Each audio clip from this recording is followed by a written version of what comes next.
Hi, I'm Stevie W and welcome to another In the Geek Room review, and today I'm looking at Spider-Man Far From Home.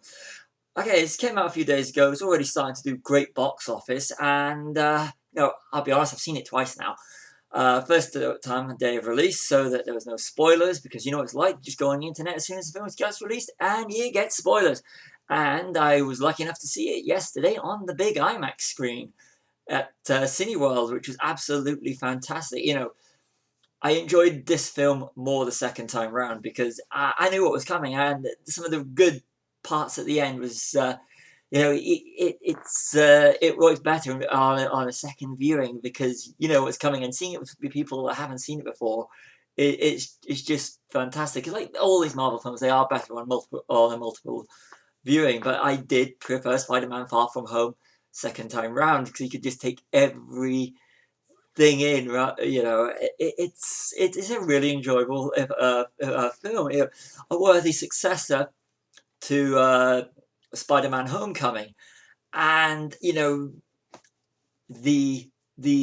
ending and the mid credits and the post credits is worth the price of admission just for those alone. It's absolutely fantastic. I mean, it does run more of an epilogue to Avengers Endgame, as we're dealing with a world without Iron Man. And it works. I mean, it's a lot smaller scale than Endgame because nothing will be, they'll never be able to repeat something like Endgame, at least until they get to the next big end phase. So this is the end of phase 3 of the MCU. So, and it goes out brilliantly. It does, and the way they set the characters up for other movies, it's absolutely spot on. And like I said, it's worth going just for the ending and the mid credits and the post credits, which are all fantastic. And it's a fun movie. Let's be honest, it's an absolute. I really thoroughly enjoyed it. And Jon Favreau as Happy Hogan, it's nice having the continuity from Iron Man. Like I said, it's Far From Home is dealing with a world without the Avengers and without Iron Man, and his presence looms over the movie, which you know that's not to say it's not a depressing movie. It's not they're not mourning Tony Stark throughout the whole movie, but it's fun. It's fun. The characters are there from Homecoming, and Zendaya as MJ, uh, Jacob Batalon. I hope I said that right, as Ned, and this is it's on IMDb, and Flash Thompson, Tony Revolori.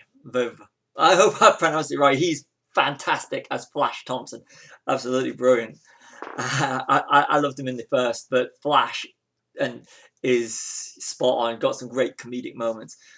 Samuel L. Jackson, of course. Nick Fury. I love Samuel L. Jackson, so I'm just listing the names now.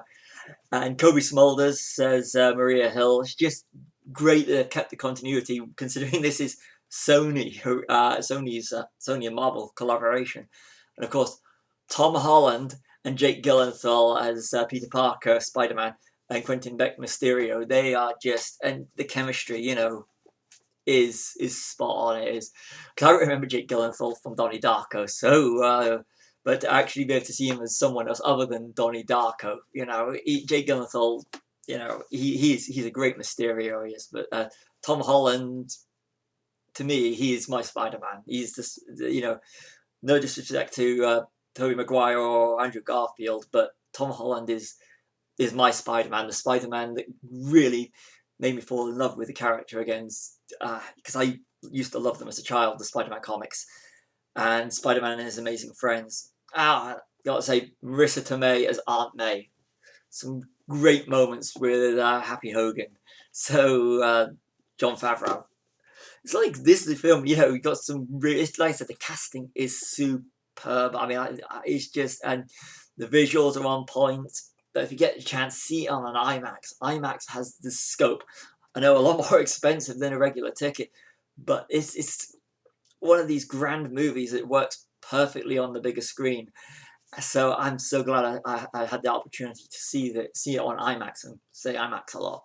But yeah, Far From Home it's just thoroughly enjoyable, fun movie. Right from the opening to the post credits ending is just superb. This is Marvel done right.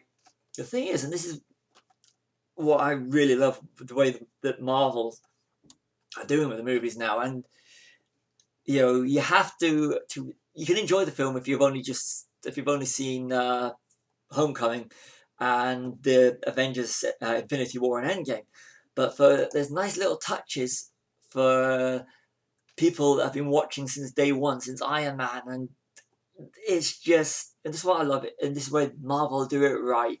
There's enough touches in there, and they seem to be just adding more and more stuff in just for the fans. It's sort of like and it takes a lot of guts to actually do these references, especially to previous films which you should really have seen, to get some of the cooler references in this one.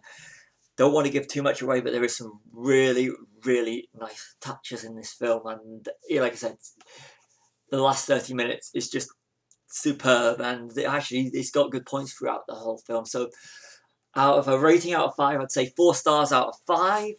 Great film, and I cannot wait to see where they're going to go with Spider-Man next, and with the MCU next. This is, as recording, officially, I know Marvel have released the dates of untitled Marvel films, and Disney have released the dates for untitled Marvel films, but they've not actually officially put the names down to what films we're going to get. We know that there's a Guardians Volume 3 that's been confirmed, but when Volume 3 is coming out, so it's going to be, this is the first time in years where we don't actually know what's coming where in the MCU. So this is a great time, and this is a perfect time to go see Spider-Man Far From Home before we get into the next big phase of the MCU. So go see Spider-Man Far From Home if you get a chance to see it on an IMAX screen, which is absolutely superb on. That's been another In the Geek Room review of Spider-Man Far From Home. See you all in another In the Geek Room review.